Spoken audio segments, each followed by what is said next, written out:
Segment 3 is the longest so far, but it's actually pretty gentle. Single track trail bookends a ridgetop dirt road over about 11 miles with a little under 2,800 feet of cumulative elevation gain and loss. Remember our reminders. Have a good breakfast and start hydrating well before you start hiking. Triple check weather and your pack essentials. Valuables in your car should not be visible, and don't leave your keys in the wheel well. Oh, and on the trail, remember to be aware of your new best friends, the rattlesnakes, ticks, and poison oak. Segment 3 ends here at the Encinal Canyon trailhead, so leave extra cars here. You'll conclude your hike by approaching from the west side of the parking area. Carpool up to Mishimoku, where you'll begin your hike, and use the trailhead that's on the south side of the road. Just after leaving the trailhead, the view of Sandstone Peak should bring back more than a few memories of segment number 2. Then you'll turn and make a traverse across the south face of Triunfo Peak, featuring chaparral-covered slopes above and the canyons reaching for the ocean below. After crossing Yerba Buena Road and a half-mile single track, you're on Etzmaloi Motorway. From this ridgetop, it's all about perspectives of two distinct worlds, the marine-influenced world to the south and the interior world to the north. But these two worlds contrast more than just climate. You can begin to appreciate the amount of human-caused habitat fragmentation. Which side of the ridge do you think the animals prefer? You might ask yourself while you're hiking the Backbone Trail, am I going to see wildlife here? Do I have wildlife in my neighborhood? You might ask yourself, how much room do all this wildlife here in the Santa Monica Mountains need? It's relative. One animal might need just a small parcel of land, while another species of animal might need about 100 square miles, like a mountain lion, for example. Wildlife has no choice but to coexist with us, humans. For example, consider P22, which is a mountain lion that lives in Griffith Park.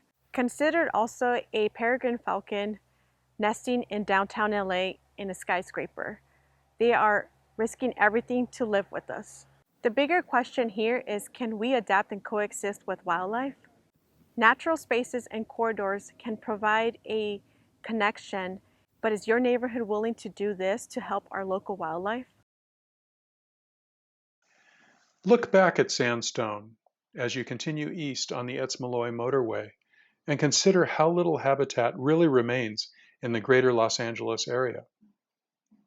Whether your hike has unlimited visibility or shrouds of fog, you'll have ample opportunity to ponder these fundamental yet complex surroundings. Around 6.5 miles, trade the dirt motorway for a single track leading south. This will wind 2.5 miles down to Decker Canyon Road, also known as Mulholland. So who are Decker and Etz and Mulholland that these roads are named after?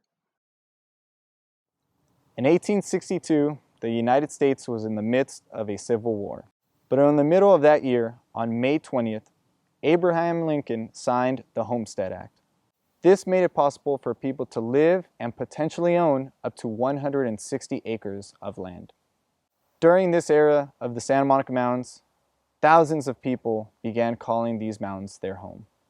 While the majority of these beneficiaries were white families, the diverse range of homesteaders included Black families, women, Mexican ranchers, and Spanish colonists.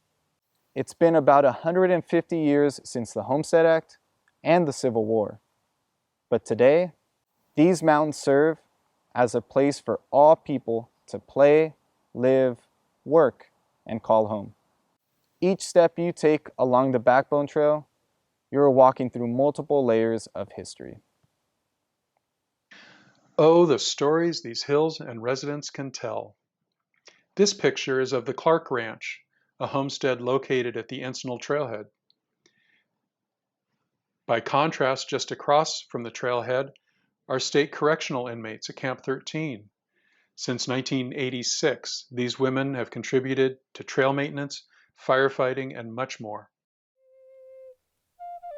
From the ridges, you can see how nature nurtures unique habitats and how our presence is impacting them.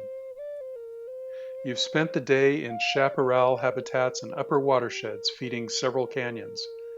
On number 4, you'll travel through riparian habitats that are a result of these.